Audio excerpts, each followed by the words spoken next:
oldest of our recreations by 50 million years. The only true Jurassic native.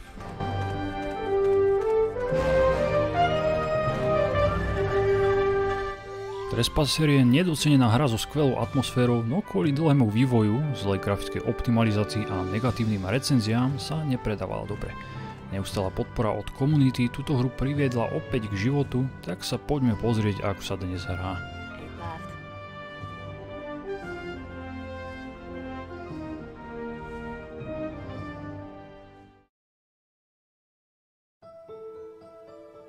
Povedzme si to na rovinu. Túto hru sme všetci hrali kvôli dvom veľkým veciam, ktoré hráč len tak nestratil zo svojho zorného poľa. Boli to aj tieto dve veci, no ja teraz mám na mysli iné. Prvou veľkou vecou boli dinosaury.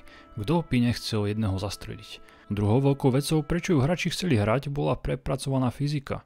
A okrajovo aj grafická stránka a otvorenosť levelov, len veľmi malé percento hráčov si vtedy mohlo dovoliť spustiť túto graficky náročnú bombu. Trespasser vyšiel v roku 98 len na Windows. Vyrobila ju spoločnosť DreamWorks a vydala EA. Bol to v podstate prvý walking simulátor, ktorý kedy vznikol. Je to taktiež strieľačka z prvého pohľadu s divokým ovládaním zbraní a vyriešte si aj zo pár puzzlov a skakacích pasáží. Taký Tomb Raider medzi dinosaurami v prvom pohľade s oveľa detailnejším poprsím. A kontrola života bude za každým príjemným spestrením gameplayu, pretože v hre nemáte interfejs ani ukazateľ života či nábojov. Táto hra nesledovala príbeh úplne prvého filmu Jurského parku, ktorý vyšiel v roku 1993, ale až pokračovania Stratený svet z 97., ktorý taktiež zrežíroval Steven Spielberg. Mala výsť v tom istom roku ako film, no kvôli dlhému vývoju vyšla až o rok neskôr.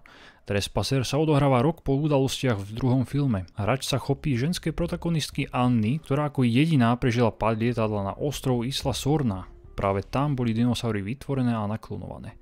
No po hurikáne Clarissa bol všetok personál z ostrova evakuovaný a prehistorická zver vypustená z klietok, aby mala väčšiu šancu prežiť búrku. Za pár rokov si z ostrova vytvorili funkčný prehistorický ekosystém. Má to svoje momenty.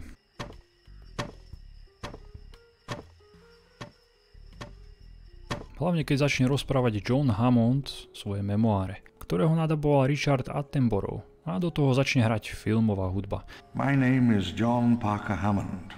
I was born on March 14th, 1928. Oh no. Oh God. Pre skalných fanúšikov to je splnený sen, pretože sa dozviete presne to, čo sa stalo, ako klonovali dinosaurov a kde žil a pracoval personál.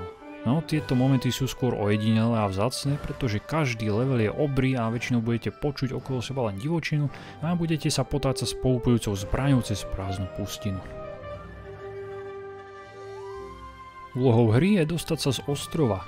Hra je rozdelená do 8 dlhých levelov. Budete začínať na pláži, pôjdete cez nebezpečnú džungľu, dostanete sa aj do mesta či laboratória a vyšplháte si menší kopec.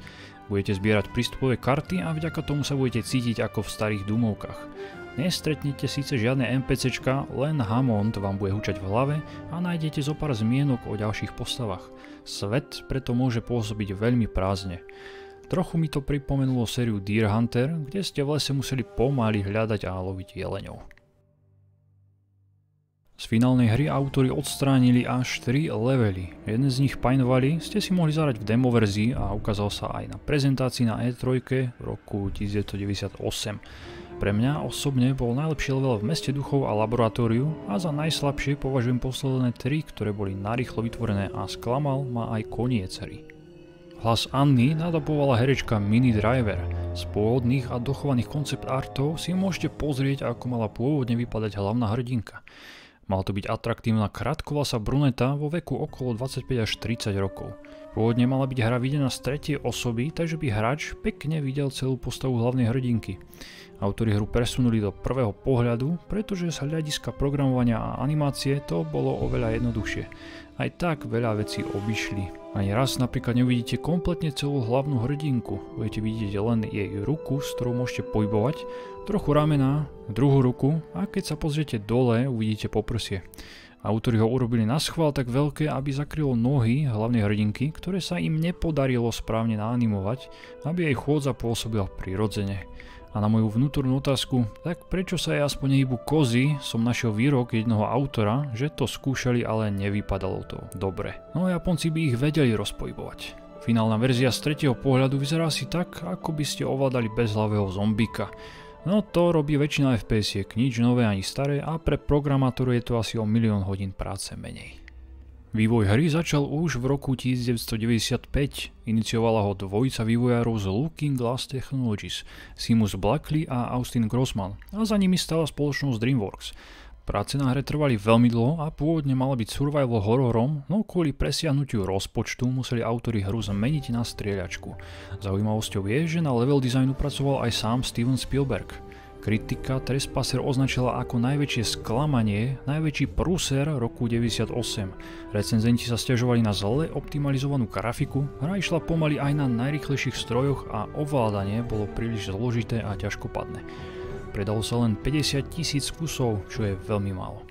Vinu hádzali vývojári na zlé vedenie tímu, pretože nikto nevedel, na čo má pracovať a grafici mali málo skúseností s 3D grafikou.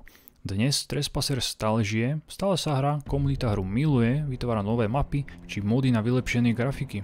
Na oficiálnej stránke trescom.org môžete nájsť množstvo informácií, patchov, starších verzií alebo obrázkov z vývoja. Novšie vzniká zo pár remakeov, jeden som videl na engine Unity, no musím sa priznať, že pôvodná hra sa mi páči aj tak viac.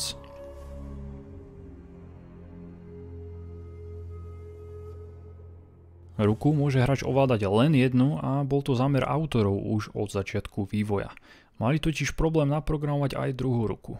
Pre hráča je aj tak dosť zložité sa naučiť ovládať len správačkou. V lore hry to autori vysvetlili tak, že si hrdinka po páde lietadla zlomila ľavú ruku a teraz ňou nemôže hýbať. V inventári máte len jedno miesto a to znamená, že môžete mať jednu hlavnú zbraň v ruke a druhú záložnú odloženú pri sebe. Aj keď zoberiete kartu, nemôžete si ju strčiť do vrecka, ak máte dve zbrane, musíte jednu obetovať, aby ste mohli kartu zobrať. A potom s ňou chodíte načiahnutý dopredu, čo vyzerá veľmi hlúpo. Celkovo streľba a chodenie so zbraňou vypadá stupidne, no buďme radi aspoň za to, že to ako tak funguje a strieľa. Výbornou vlastnosťou je, že vždy keď zoberiete zbraň alebo z nej vystrelíte, Anna to okomentuje a povie vám, koľko zostáva zbraní nábojov. Aj tak, strieľať z brokovnice alebo veľkej pušky jednou rukou, to je umenie. Preto Anna nerieši nabíjanie zbrane a rovno ju zahodí a zobrie novú.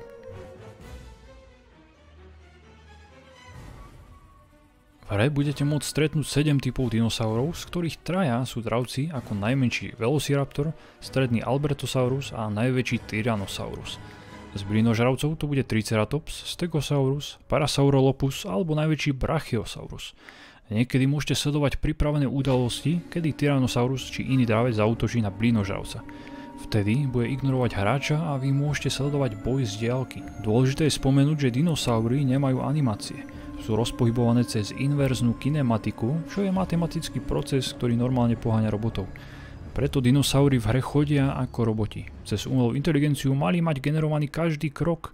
A keby nebol unáhlený vývoj a mali by dostatok peňazí, autori chceli do hry implementovať náladu dinosaurov. Každý dinosaurus mal mať svoj balíček emócií a nálad a reagoval by na hráča za každým inak. No aj bugy im znemožnili použiť tento systém, pretože sa ich nálada menila príliš rýchlo, až sa nakoniec prestali pohybovať.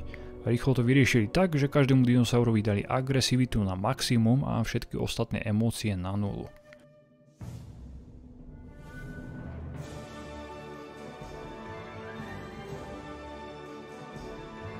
Najväčším problémom je, že budete bojovať stále proti rovnakým dinosaurom. Stále to budú raptory, no a tým sa rýchlo naučite vyhýbať a prestanú vás baviť. Rexa som síce zbraňami nezabil a že som do neho praskal všetkým, čo som našiel, podarilo sa mi ho znehybniť taktikou obiehania okolo vraku auta. Jeho textúra chvostu či nôh sa o neho zasekla a bolo po probléme. Klasickými strelnými zbraňami sa T-Rex zabiť dá, no na jeho zabitie potrebujete veľmi veľa zbraní. Alebo ak nájdete pred laboratóriom pušku s toxickými nábojmi. Jeho zabitie nie je pre príbeh potrebné, na celého Rexa sa môžete vykašľať a ísť rovno ďalej. Na začiatku každého ďalšieho levelu stratíte všetky zbrane.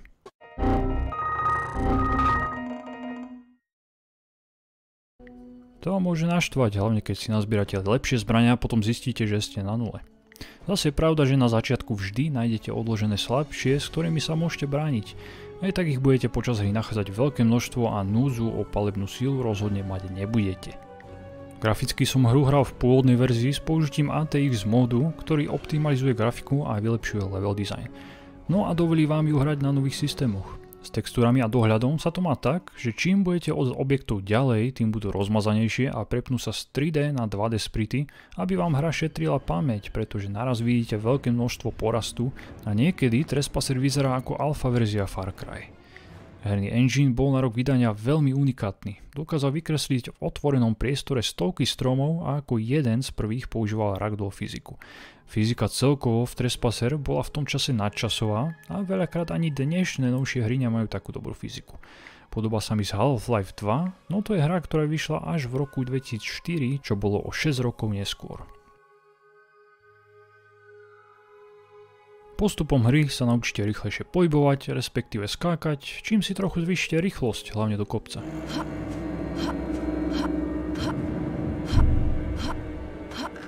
Síce hlavná postava neustále hečí, no keď si zoslabíte zvuk, nezainteresovaní okolo idúci sa prestanú čudovať, že to čo sú za zvuky. Táto hra by sa skôr hodila dnes ako verzia pre virtuálnu realitu a autori by rovno mohli pridať druhú ruku, pretože presne tak sa Trespasser hrá. Ako keby ste hrali hru pre Oculus Rift alebo HTC Vive, ale namiesto ovládačov by ste ju hrali s myškou, také je to krkolomné. Dá sa na to zvyknúť, no chce to cvik. No a ja vám túto hru odporúčam, bežte si ju zahrať, ak ste ju ešte nehrali.